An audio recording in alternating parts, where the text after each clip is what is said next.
It's number one, this is wildly unprofessional. Why? To go out there and... There is a brutal, undeniable reality about the WNBA media establishment that they desperately try to hide from every single person watching this sport.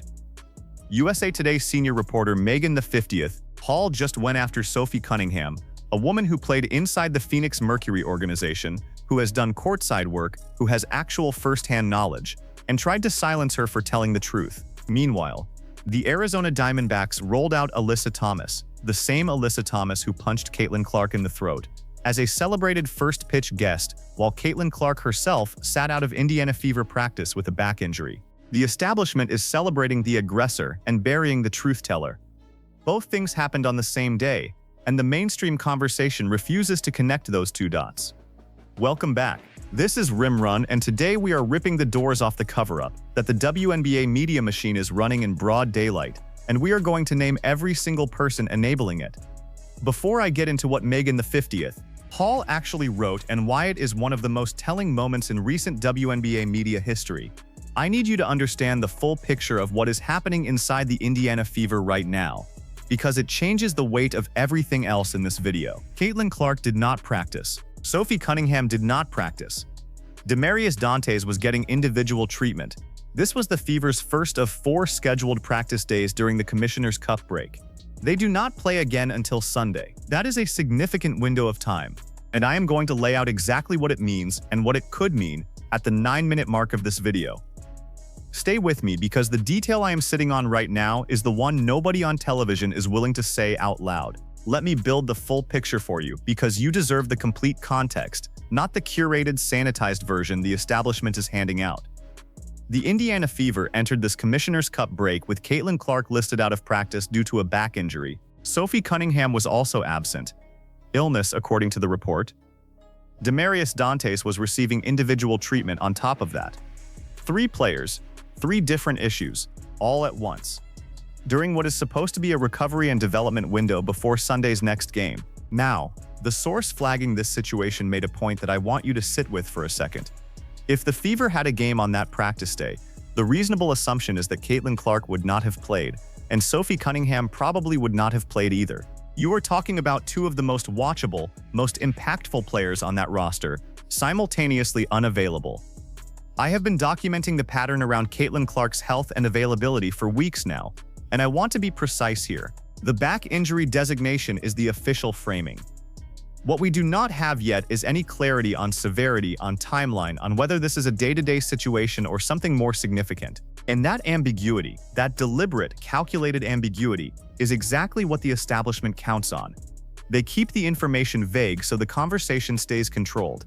And right now, the conversation is not controlled, because Caitlin Clark is out of practice during a critical break, and the clock is ticking towards Sunday. Outkick's Johnny Root, who is reportedly based in Arizona, flagged the next layer of this story, and it is one that the mainstream sports media has been almost completely silent on. The Arizona Diamondbacks, during what was Phoenix Mercury night at their ballpark, invited Alyssa Thomas to throw out the first pitch. Alyssa Thomas, the same Alyssa Thomas who punched Caitlin Clark in the throat in a documented on-camera incident. She was brought out. She was celebrated. She was given a ceremonial moment on a Major League Baseball field. And the Diamondbacks apparently saw zero problem with that optics decision. Zero. Now, I understand it was Mercury night. I understand there is a promotional relationship, but I want every single person watching this video to process the absolute baffling tone deafness of that choice. There are more than 2 players on the Phoenix Mercury roster. You could have selected anyone else. Instead, the organization chose the one player whose name is most directly associated with a violent on-court incident involving the most visible player in the WNBA right now. That is not an accident. That is a choice, and choices reveal priorities. Now here is where the story escalates, and this is the part that the media does not want you focused on. Sophie Cunningham, former Phoenix Mercury player, current media personality who has done courtside work for the Suns organization, went on air and spoke candidly about the internal culture of the Phoenix Mercury. She reported, with the framing of someone who has a source, that people inside the Mercury organization describe this team as the unfriendliest group they have encountered.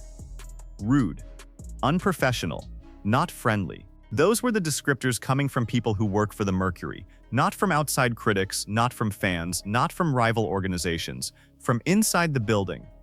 And then, and this is the moment I need you to watch closely, USA Today senior reporter Megan the 50th all decided that the story was not the Mercury's internal culture problem.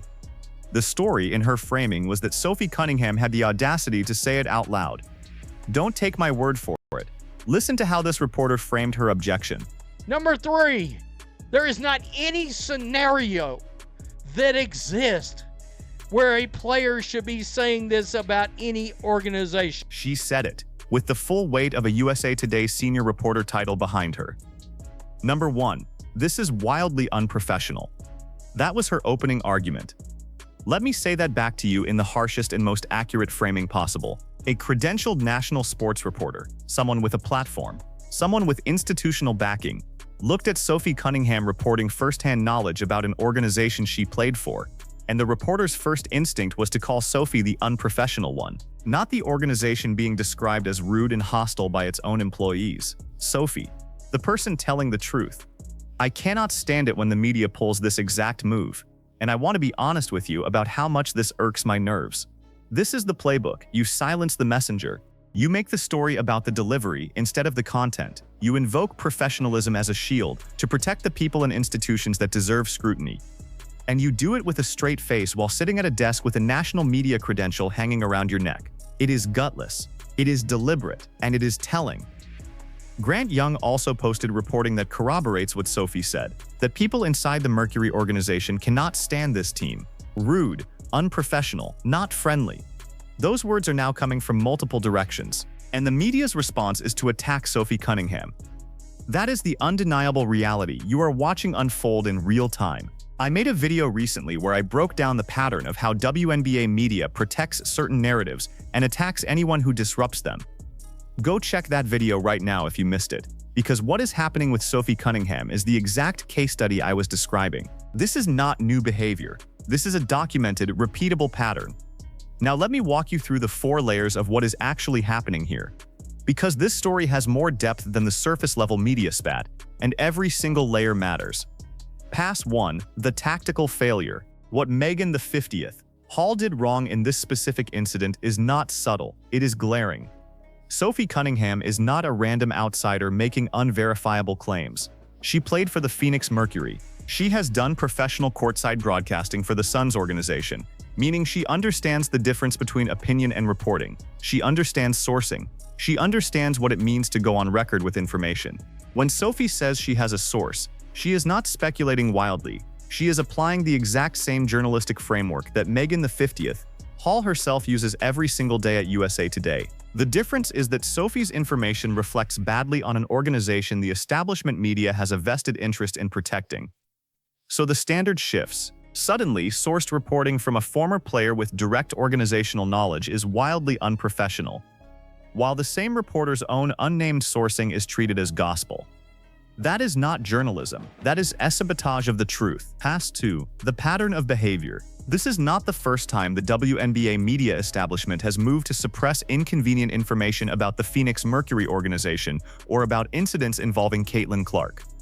The Alyssa Thomas incident, the punch to the throat, was documented on camera. The mainstream WNBA media response was to minimize it, contextualize it, and pivot away from it as fast as possible.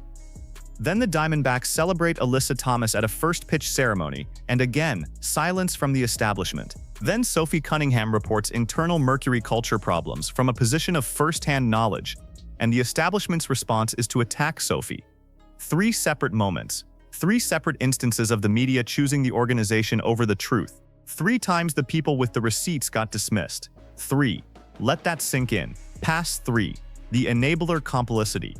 I want to be precise about who is enabling this pattern, because it is not just one reporter writing one piece. The broader WNBA media infrastructure, the reporters who cover this league daily, the outlets that platformize certain narratives, the voices who have Asia Wilson quotes ready to deploy in every single article as a credibility shield.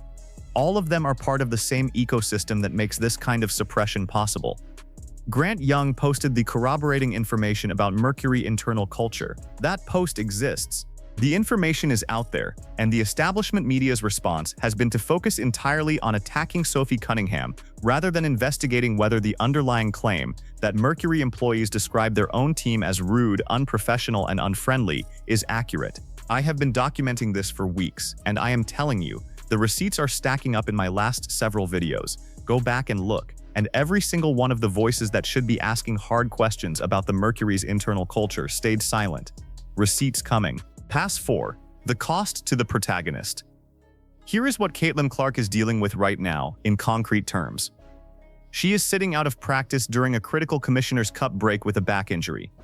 The timeline to Sunday is real, and it is tightening. The same week she is unavailable, the player who punched her in the throat is being celebrated on a Major League Baseball field. The media personality who spoke up in defense of the broader truth about the organization connected to that incident is now being publicly attacked by a national reporter. Caitlin Clark is navigating an injury, a hostile media environment, and an establishment that is actively rewarding the people who have been most aggressive toward her. She is doing all of this while the entire WNBA commercial moment, the growth, the ratings, the cultural conversation, rests almost entirely on her presence and availability. That is what Caitlin Clark's current situation looks like from every honest angle. And the establishment media wants you looking somewhere else entirely. That is what the protagonist's prime is being burned for. And here is the receipt that the establishment absolutely does not want you to replay, because of what it proves about how this media ecosystem actually operates when someone tells an uncomfortable truth. People inside the Mercury organization can't stand this team. You heard that. There is not any scenario that exists where a player should be saying this about any organization. That is the argument. Not, is the information accurate? Not, do the Mercury's own employees actually feel this way? Not, does the public have a right to know about the internal culture of a professional sports franchise? None of that. The argument is simply, a player should not say this, full stop. No further reasoning required. No engagement with the substance of what Sophie reported. Just, you are not allowed to say it. Please, I want every single person watching this video to sit with that for a second. That is a USA Today senior reporter, a person whose entire professional identity is built on the idea that information should flow freely to the public, telling a former player with direct organizational knowledge that she should keep her mouth shut, and framing that instruction as a matter of professionalism. The hypocrisy is not accidental, it is deliberate, it is surgical, and it is the kind of move that only works if nobody calls it out in real time. We are calling it out right now. 3 weeks ago I told you this was coming, that the moment anyone with credibility and proximity to the Mercury organization started talking honestly about what is happening inside that franchise, the media establishment would move to shut it down immediately. The footage is in my last video, and every single one of those predictions came true. Receipts are in the comments of my last video right now. Go look. Now I am going to give you the verdict. 5 predictions, staked, on the record. No competitor in this space is doing this, making multiple specific accountable predictions on a single story. We do it here because we stand behind our analysis and we want you to have something concrete to argue about, agree with, or come back and roast us over. Let's go. Before I lay out the full verdict, you need to hear this one last clip, because of what it proves about the internal reality of the Phoenix Mercury organization and why Sophie Cunningham's reporting is not just credible, it is corroborated. Number one, this is wildly unprofessional. Why? To go out there and... People inside the Mercury organization cannot stand this team. Rude, unprofessional, not friendly. That is not Sophie Cunningham editorializing. That is the characterization coming from people who work for the franchise. Reported by Grant Young and corroborated by the broader sourcing Sophie referenced on air. And the media's response to that information was to attack Sophie, not to investigate the claim, not to ask the Mercury for comment, not to dig into whether the internal culture of that organization has a documented problem. Attack Sophie, silence the messenger, protect the institution. That is the conversation the establishment refuses to let you have. And that transition, from documented internal dysfunction to media suppression of the person reporting it, is exactly what leads me to my 5 verdicts. Prediction 1, on Megan the 50th. Hall and the broader WNBA media establishment's approach to Sophie Cunningham. The attack on Sophie is not going to land the way the establishment thinks it will. Sophie Cunningham has too much credibility, too much first-hand knowledge, and too much audience goodwill for a single USA Today hit piece to neutralize her. I am predicting that within the next several weeks, Sophie continues to speak candidly about her experiences and observations, and the audience reception grows, not shrinks. If Sophie goes quiet and retreats after this, come back to this video and tell me I was wrong. But I do not think that is what happens. Sophie keeps talking, and we keep covering what she says. Prediction 2. On Caitlin Clark's availability for Sunday's game. This is the one that every Fever fan needs to watch closely. The back injury designation, combined with the 4-day practice window before Sunday, is going to be the defining storyline of this break. I am predicting that Caitlin Clark does suit up and play on Sunday, but that the Fever and the league handle the injury communication with the same deliberate vagueness that has characterized their approach to her health updates throughout this season. She plays, but the transparency around her status remains frustratingly incomplete. Save this clip. If she is ruled out on Sunday after this entire break, that is a different conversation entirely, and I will be back here immediately to break it down. Prediction 3. On the Arizona Diamondbacks and the fallout from the Alyssa Thomas first pitch decision. The Diamondbacks are going to feel the response from Caitlin Clark's fanbase in a measurable way, whether that is social media pressure, public criticism, or direct feedback to the organization. The optics of that decision were catastrophic, and I am predicting that the Diamondbacks either quietly acknowledge the misstep or simply never repeat a similar promotional choice involving players associated with on-court incidents against Clark. Watch the next 2 weeks. The establishment will try to make the fan response the story, framing Clark supporters as overreacting, rather than examining why the Diamondbacks made that specific choice in the first place. Prediction 4. On the media coverage direction of the Mercury's internal culture story.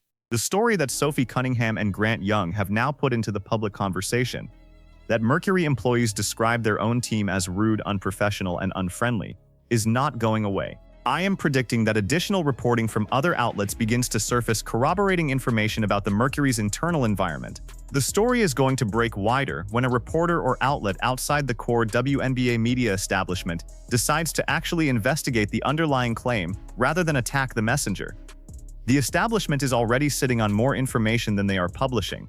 Watch for it to come out sideways, through a profile, a feature, or a sourced item that drops when the establishment thinks the news cycle has moved on. Prediction 5. On the Indiana Fever's season trajectory and what the current injury situation means for their Commissioner's Cup run and beyond. The Fever are navigating a genuinely precarious moment. Caitlin Clark out of practice, Sophie Cunningham out of practice. Demarius Dantes in individual treatment. This is not a healthy roster heading into a stretch run. I am predicting that the Fever's performance through the remainder of the Commissioner's Cup is directly tied to Caitlin Clark's availability, and that if she misses any significant time beyond this break, the Fever's positioning for the back half of the season takes a meaningful hit. The organization needs her healthy, the league needs her healthy, and right now the honest answer is that nobody outside that training facility knows exactly how healthy she is. Mark this video, come back when Sunday's injury report drops, and here is the closing truth I want to leave you with. Caitlin Clark is right now, today, during this break, with a back injury and a hostile media environment and an establishment that celebrated the player who punched her, still the most important, most watched, most consequential figure in the WNBA. She is doing the thing the haters said she could not sustain. She is carrying the commercial weight of an entire league on her back, literally on her back right now. And the conversation keeps coming back to her because she is undeniably, mathematically, ruthlessly relevant. That does not change because of a media hit piece on Sophie Cunningham. That does not change because of a first pitch ceremony in Arizona. Caitlin Clark is still here, and we are still watching. Drop your most honest take in the comments right now. Is the WNBA media establishment deliberately running a cover operation to protect certain organizations and narratives? Or is this just a collection of individual bad takes that happen to all point in the same direction? Pick a side, defend it. I want to read every single comment. And while you are down there, save this comment right now. Caitlin Clark suits up and plays on Sunday. The Diamondbacks quietly distance themselves from the Alyssa Thomas first pitch optics within 2 weeks, and Sophie Cunningham does not back down. If I am right, come back and tell me.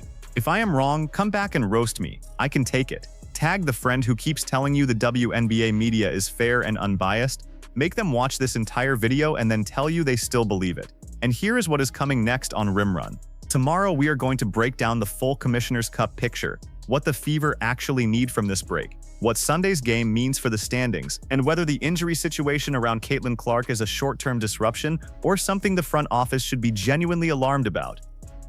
If you are not subscribed, you are going to miss it. Hit the bell right now. This is RM Run. We will see you in the next video. Number 3, there is not any scenario that exists where a player should be saying this about any organization. People inside the Mercury organization can't stand this team.